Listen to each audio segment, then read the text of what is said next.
Hello. Today I'm going to do a poem entitled, Have You Earned Your Tomorrow? This poem is a very interesting poem written by the poet Edgar Guest. Now, Edgar Guest was an English-born poet who moved to Detroit, America. From his teenage years, he worked for the Detroit Free Press and he wrote 11,000 poems in the many years that he worked for the Detroit Free Press.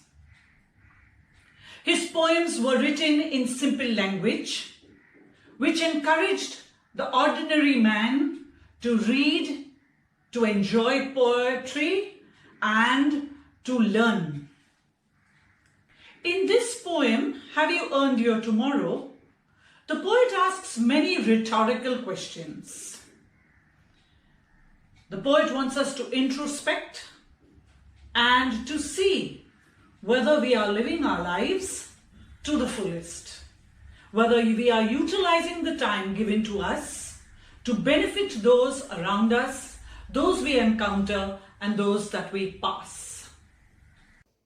Have You Earned Your Tomorrow by Edgar Guest. Is anybody happier because you passed his way? Does anyone remember that you spoke to him today? This day is almost over and its toiling time is through. Is there anyone to utter now a kindly word of you? Did you give a cheerful greeting to a friend who came along, or a churlish sort of howdy and then vanished in the throng? Were you selfish, pure and simple as you rushed along the way, or is someone mighty grateful for a deed you did today? Can you say tonight in parting, with the day that's slipping fast, that you helped a single brother of a many that you passed? Is a single heart rejoicing over what you did or said? Does a man whose hopes were fading now with courage look ahead? Did you waste the day or lose it? Was it well or sorely spent? Did you leave a trail of kindness or a scar of discontent? As you close your eyes in slumber, do you think that God would say, you have earned one more tomorrow by the work you did today? I am now going to do a detailed explanation line by line. Is anybody happier because you passed his way? Does anyone remember that you spoke to him today?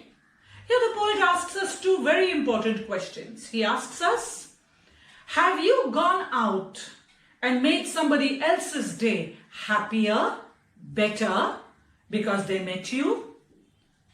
Have you spoken to someone who probably was lonely and was waiting to talk to someone? The day is almost over and the toiling time is through. Is anyone to utter now a kindly word of you? So the poet says we have reached the end of the day. Our day's work is over. And the poet wants us to introspect and see when we evaluate our day, whether our day has been spent in a fruitful way so that someone else who is praying their night prayers prays for you because you have made their day better, remembers you in a positive way because you have made their day better. The second verse. Did you give a cheerful greeting to a friend who came along, or a churlish sort of howdy and then vanish in the throng? So he says, when you meet people on the road, are you that person that when you see somebody, You say a good morning or a good afternoon or a good evening to them, or you a person who would rather not interact with anybody but say a sort of smile and disappear into a crowd. What kind of a person are you? Were you selfish, pure and simple as you rushed along the way? Or is someone mighty grateful for a deed you did today? So he says, so often we see the poor on the side of the road, hoping that someone will take out something and give to them. So when you see people in need, are you that person that just passes them by without any view or look at them? Or are you that person who goes out of your way to help the poor and the needy? So he asks us, are we selfish? Do we not see people in need around us? Do we just pass them by without a care or concern for them? Can you say tonight in parting with the day that's slipping fast that you helped a single brother of the many that you passed? Is a single heart rejoicing over what you did and said? So the poet is asking us, have you reached out and helped a single person that you have passed and that you have seen in need? Is a single heart happy because you've gone out of your way to reach out to them? You've gone out of your way to show kindness and to be helpful to them.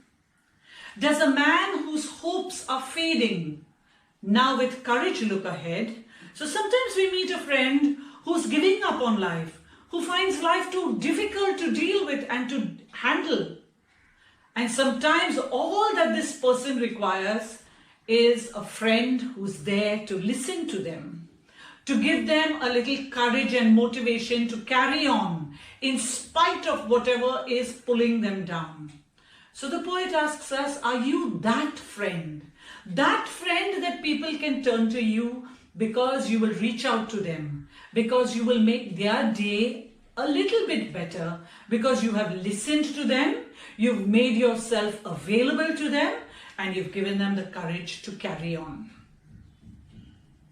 In the last stanza, the poet asks us at the end of the day, what is your evaluation of the day? Did you waste this day or lose it? Was it well or solely spent? So evaluate your day. Did you waste it? Did you do nothing? So is it a day that has just passed by in your life without any productivity, without any goodness or kindness? Was it well or solely spent? Did you spend it well? Did you reach out to somebody at home? Did you reach out to somebody in your neighborhood? Did you reach out to a random stranger? Did you use it well, or did it just get wasted away? Did you leave a trail of kindness or a scar of discontent? So are you a person who goes out and helps people because of your kind nature? Or are you a person who's constantly causing trouble and leaving scars in people, scars that take time to heal? Discontent in people around you because you just don't want to spread happiness. As you close your eyes in slumber, do you think that God would say, you have earned one more tomorrow by the work you did today? So he says, when God is looking at you and evaluating how you are utilizing your day, will God say, this person is good for the world. This person is doing good. Let me give this person a little longer time to reach out to others, because this person is making my world, the world that I created, better.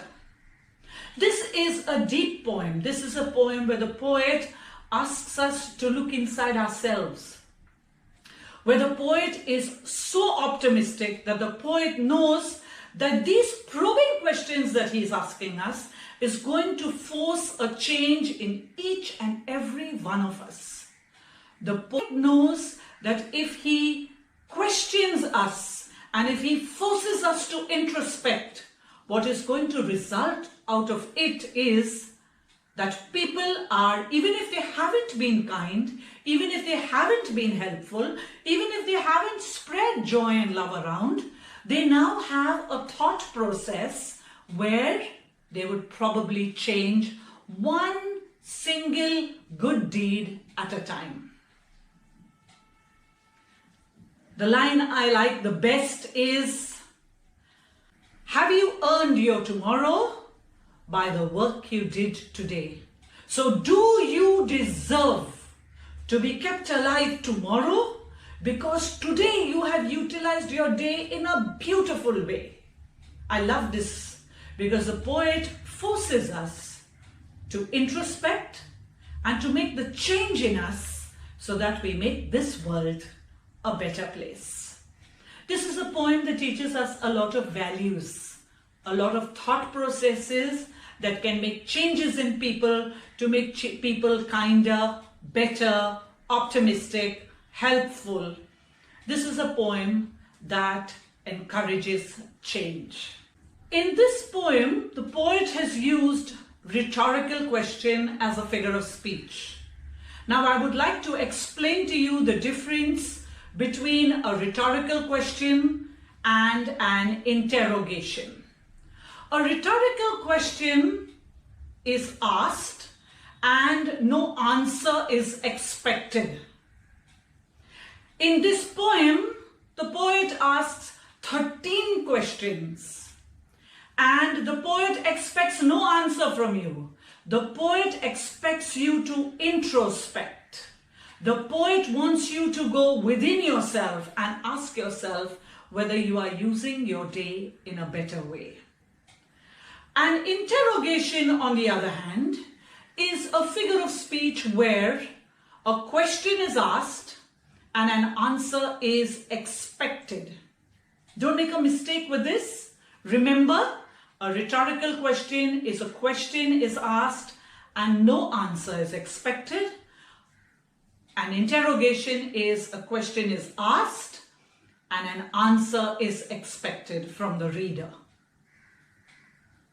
I do hope you have taken one good thought that the poet Edgar Guest has given us through this poem, and you decide that doesn't matter what happened yesterday, from today I will use my day such that the world around me will be a better place because I am in it. This is Teacher Grandma, a teacher for 34 years, a grandmother of 2 pretty little girls, saying bye-bye.